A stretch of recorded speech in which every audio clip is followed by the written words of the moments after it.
چلو در رسول پہ چلتے، آؤ حضور کی بارگاہ میں۔ کہتے ہیں نبی پاک کی بارگاہ میں آئے، حضور نے چہرے دیکھے، کریم سے مسئلہ نہیں پوچھنا پڑا۔ میرے مصطفیٰ کریم نے فرمایا بھوک لگی ہوئی ہے تم تینوں کو؟ 3-4 دن ہو گئے؟ اللہ کے رسول نے فرمایا مجھے پورا ہفتہ ہو گیا ہے۔ سبب کچھ اور ہے جس کو تو خود سمجھتا ہے۔ زوال بندہ مومن کا بے زری سے نہیں، بھوک نقصان کا وجہ نہیں بنی، وجہ کوئی اور بنی ہے۔ رشوتیں جو بازار گرم ہوئے ہیں لوٹ مار کے، یہ روٹی کے لیے نہیں، یہ زیادہ کھانے کے لیے، یہ بینک بیلنس کے لیے گرم ہے۔ یہ لوٹ مار کا مقصد کوٹھیاں بنانا ہے، روٹی کا تو رب کریم کا وعدہ ہے۔ جو روز روتا ہے شام کو کہ میرا کاروبار کوئی نہیں، اصل میں کہتا ہے بنگلہ کوئی نہیں، اصل میں کہتا ہے کار کوئی نہیں، پجارو کوئی نہیں، روٹی تو اللہ عطا فرماتا ہے، اس کا وعدہ ہے۔ فرمایا حضور نے 3 دن بیت گئے، چلو۔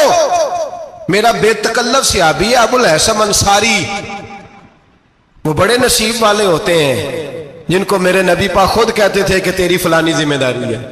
اس زمانے کا تو کسی کو کہہ دیا جائے یہ تیری ذمہ داری ہے تو کہتا ہے یہ تو پھٹیکے ڈالنے لگ گیا ہے، یہاں سے تو چھٹی کر جانی چاہیے۔ خوش ہوتے تھے صحابہ کہ ہماری ذمہ داری لگی۔ کہتے ہیں حضرت ابو الحسن انصاری کے گھر گئے، نبی پاک نے فرمایا بھوک بڑی لگی ہے، کھانا لا۔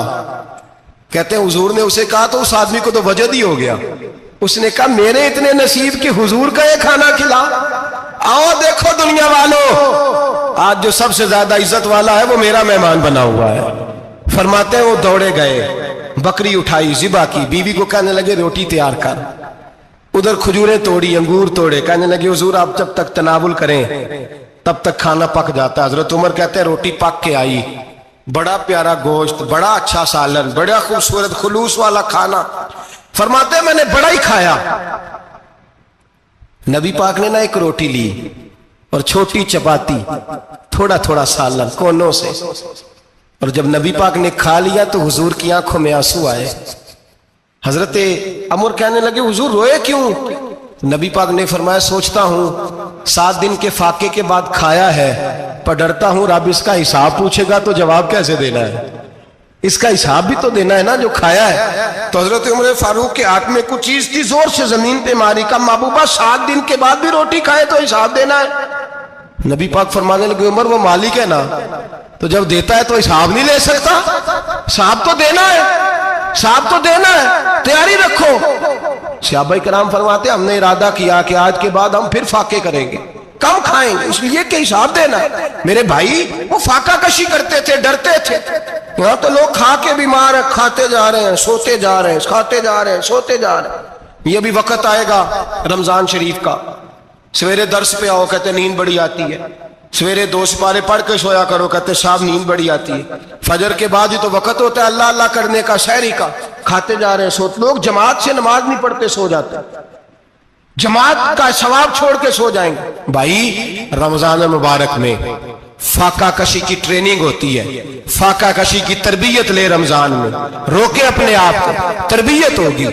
اور ہمارے صوفیاء فرماتے ہیں جو زیادہ کھاتا ہے اس کا نفس اس کو زیادہ پہ مائل کرتا ہے، خواہشات نفس پیدا ہوتی ہیں۔ میرے نبی پاک علیہ السلام نے جوانوں کو حکم دیا ہے یا معاشر الشباب، او جوانوں، یا رسول اللہ کیا حکم ہے؟ فرمایا یا نکاح کر لو اگر طاقت ہے، نہیں طاقت تو روزے رکھو۔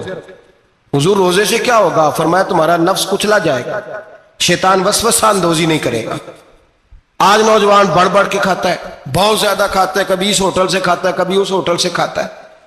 اتنا زیادہ کھائیں گے تو نفسانی قوتیں اچھل کر کے آئیں گے، مشکل ہو جائے گا۔ شادیاں دیر سے ہوتی ہیں، ماں باپ آنکھیں بند کر کے بیٹھے ہوئے ہیں۔ اگر ماں باپ کی ذمہ داری ہو اور ماں باپ نکاح نہ کرے تو نبی پاک نے فرمایا بچے گناہ کریں گے تو جتنا گناہ بچے کو اتنا باپ کو بھی ہوگا۔ تو ماں باپ چپ ہیں، دوسرا شادی مشکل بڑی ہے، مہنگی بڑی، اور تیسرا نہیں کر رہے، کچھ لوگ تو روزے بھی نہیں رکھ رہے۔ تو رمضان ان کے لیے بھی وقت ہے، نفسانی قوتیں کچلی جائیں گی، کھانا جتنا کم کھایا جائے گا اتنا وجود کے اندر نفسانی خواہشات کم پیدا ہوں گے۔ تو رمضان تو پریکٹس ہے مجاہدے کی، دین کی۔